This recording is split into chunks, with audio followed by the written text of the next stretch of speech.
ওঝার অপচিকিৎসার শিকার হয়ে প্রাণ গেল ফুলের মতো এক শিশুর। সাপের ছোবল দেওয়ার পর পরিবারের লোকজন অসচেতনতার কারণে শিশুকে নিয়ে যান পাশের গ্রামে ওঝার বাড়িতে। সেই ওঝাসহ আরও দুইজন ওঝা মিলে প্রায় ৩ ঘন্টা ধরে বিষ নামানোর নাটক করে।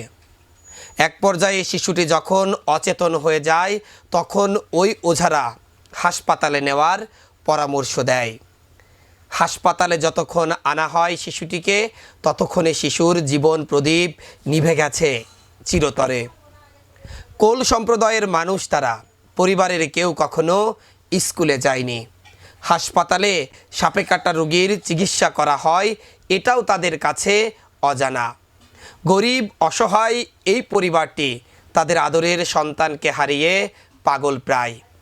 যাদের অপচিকিৎসার শিকার হয়ে এভাবে অকালে শিশুটিকে প্রাণ দিতে হলো, এখনই সময় তাদের বিচার করার। ঝিনাইদহের শৈলকুপায় সাপের কামড়ে 5 বছরের শিশুর প্রাণ গেল।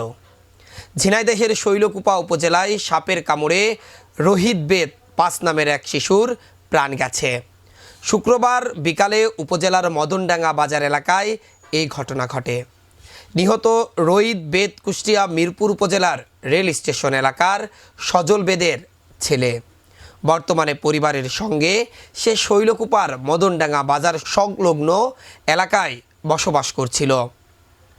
স্থানীয়রা জানান, বিকেলে বাড়ির পাশে খেলাধুলার সময় একটি সাপ রোহিতকে ছোবল দেয়।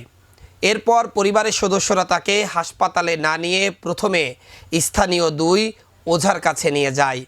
দীর্ঘ সময় ঝাড়ফুঁক করার পর শিশুটির অবস্থার অবনতি হলে তাকে শৈলকুপা উপজেলা স্বাস্থ্য কমপ্লেক্সে নেওয়া হয়। সেখানে কর্তব্যরত চিকিৎসক তাকে মৃত ঘোষণা করেন। নিহত শিশুর দাদি মালা বেদ বলেন, আসরের আজানের সময় পাশের একটি কাঠের মিলে খেলতে গিয়ে আমার নাতিকে সাপে কামড় দেয়। আমরা সঙ্গে সঙ্গে কানাপুকুরিয়া গ্রামের শিমুল ওঝার কাছে নিয়ে যাই। পরে শিমুল ও অমর নামে 2 ওঝা প্রায় 3 ঘন্টা ঝাড়ফুঁক করেন। অবস্থার অবনতি হলে তারা হাসপাতালে নিতে বলেন। হাসপাতালে নেওয়ার পর চিকিৎসক জানান, আমার নাতি আর নেই। শৈলকুপা উপজেলা স্বাস্থ্য কমপ্লেক্সের জরুরি বিভাগের চিকিৎসক ডাক্তার সোনিয়া আক্তার মুক্তা বলেন, শিশুটিকে সাপে কামড়ানোর পর হাসপাতালে না এনে প্রথমে ওঝার কাছে নেওয়া হয়। পরে অবস্থার অবনতি হলে হাসপাতালে আনা হলেও হাসপাতালে পৌঁছানোর আগেই তার প্রাণ যায়।